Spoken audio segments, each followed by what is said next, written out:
Let's just imagine that when we finish, I'm going to let each one of you pick out the car of your choice. Sounds good, doesn't it? Pick it out, any color, you name it. It'll be tied up with a bow, and it'll be at your house tomorrow. And you say, well, what's the catch? And the catch is that it's the only car you're going to get in your lifetime.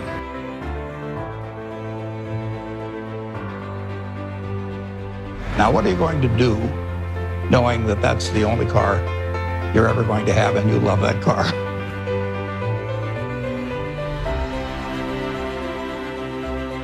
You're going to take care of it like you cannot believe.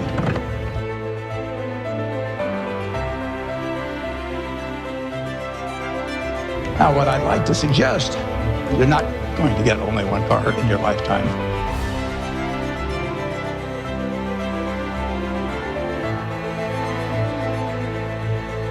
But you're going to get one body and one mind. And that's all you're going to get.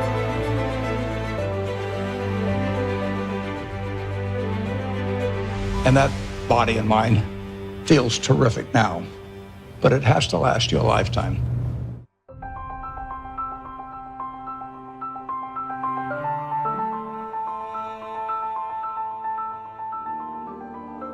You know, I always, people always say, well, who should I go to work for when I get out? And I've got a very simple answer. We may elaborate more on this as we go along, but you know, the real thing to do is to get going and for some institution or individual that you admire. I mean, it's crazy to take in between jobs just because they look good on your resume or because you get a little higher starting pay. I was up at Harvard a while back, and a very nice young guy picked me up at the airport.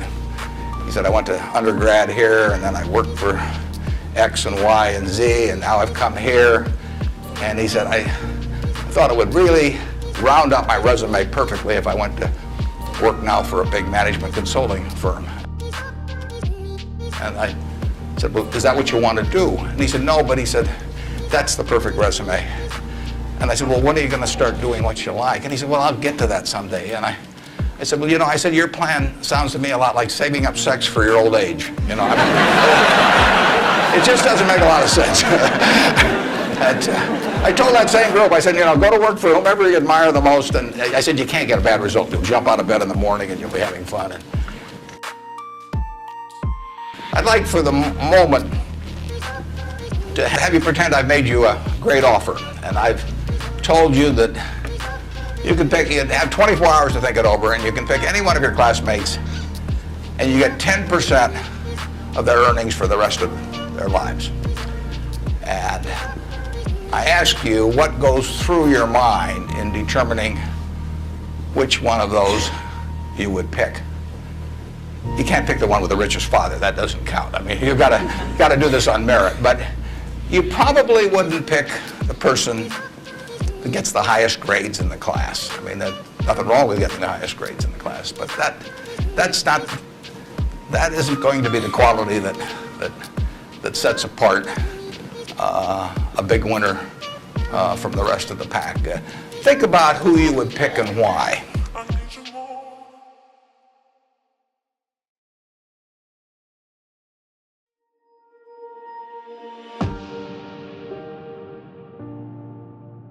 And I think you'll find when you get through, you'll pick some individual. You've all got the ability. You wouldn't be here otherwise. You've all got the energy. I mean, you've got, you know, the initiative is here, the intelligence is here throughout the class.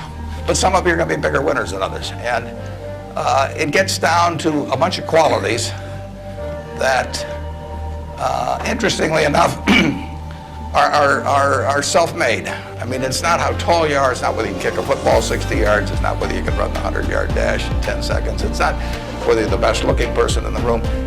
It's a whole bunch of qualities that really come out of Ben Franklin or the Boy Scout code or whatever it may be. I mean, it's integrity, it's honesty, it's generosity, it's being willing to do more than your share, it's just all those qualities that are self-selected. And then if you look on the other side of the ledger, because there's always a catch to these free gifts and genie jokes. So you also have to, and this is the fun part, you also have to sell short one of your classmates and pay 10% of what they do. So who do you think is going to do the worst in the class? This is way more fun. And think about it again. And again, it isn't the person with the lowest grades or anything of the sort. It's the person who just doesn't shape up in the character department. I mean, we look for three things when we hire people. We look for intelligence, we look for initiative or energy, and we look for integrity. And if they don't have the latter, the first two will kill you. Because if you're going to get somebody without integrity, you want them lazy and dumb. I mean, you don't want them smart and energetic. So it's that third quality, but everything about that quality is your choice. You can't change the way you are wired much, but you can change a lot of what you do with that wiring. And it's the habits that you generate now on those qualities, or those negative qualities. I mean, the person who always, claims credit for things they didn't do, that always cuts corners that you can't count on. I mean, in the end, those are habit patterns. And the time to form the right habits is when you're your age. I mean, it doesn't do me much good to get golf lessons now. If I'd gotten golf lessons when I was your age, I might be a decent golfer. But someone once said the chains of habit are too light to be felt until they're too heavy to be broken. And I see that all the time.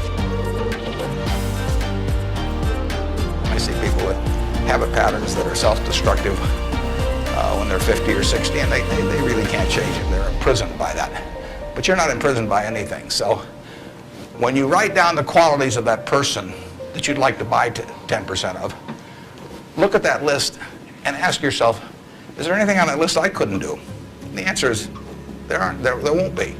And when you look at the person you sell short and you look at those qualities that you don't like, if you see any of those in yourself, egotism, whatever it may be, selfishness, you can get rid of that. I mean, that is not ordained. And if you follow that, and Ben Franklin did this, and my old boss Ben Graham did this at early ages in their young teens. Ben Graham looked around and he said, who do I admire? And he wanted to be admired himself, and he said, why do I admire these other people?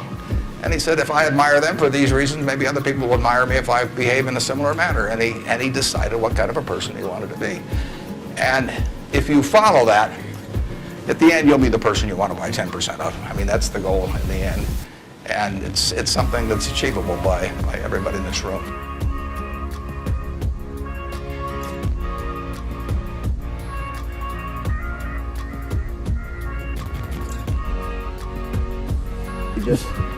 You really want to be doing what you love doing. And you can't necessarily find it on your first job. Right. But don't give up before you find it.